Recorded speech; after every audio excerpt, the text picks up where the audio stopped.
Nate Parker. There's absolutely no reason to support Nate Parker. We're talking rape.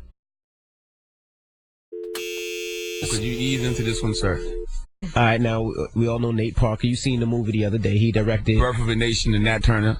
Now he has some rape allegations. Does that prevent you from supporting Birth of a Nation? Well, That's the question. I don't know. Would you call them rape allegations? Because he was actually charged with rape 17 years ago and he got found innocent. Because he was charged. Because of these past accusations. Does that prevent you from supporting Birth of a Nation? I saw the movie. I think the movie is absolutely incredible. I think that everyone should see this movie. I was actually having a conversation with a professor yesterday who's torn about whether or not she wants to see the movie. And I'm like, I don't think that you should keep your kids, your students, from seeing this film. Now, his past with these rape accusations seem a little sketchy to me. I read the transcripts. Seems a little foul.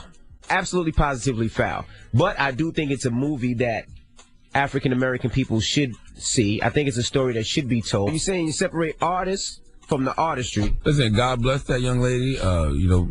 May her soul rest in peace. All I want is some moral consistency. Nate Parker is a budding Black American film director, producer, and star.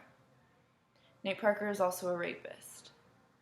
As discussed in the previous audio clip from Power 105.1's radio show, The Breakfast Club, Parker and fellow Penn State wrestler Gene Celestin, credited on Parker's upcoming The Birth of a Nation, a film celebrating the infamous and rebellious enslaved revolt leader Nat Turner, were tried in 1999 for the rape of a fellow Penn State student. Parker was acquitted, Celestin was not. But they were both there. The young woman involved shortly after dropped out of school.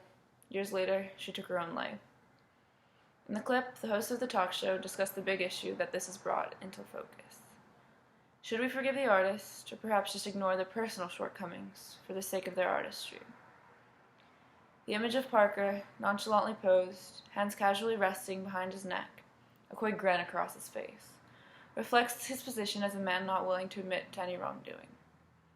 The rape, which took place while the unidentified woman was unarguably intoxicated, and because of this unable to give consent, has been described by Parker as quote-unquote unambiguously consensual. But Nate Parker, despite his film being awarded the top prize at this year's Sundance Film Festival, and being called quote-unquote thematically rich by the Washington Times, Nate Parker is an unapologetic rapist.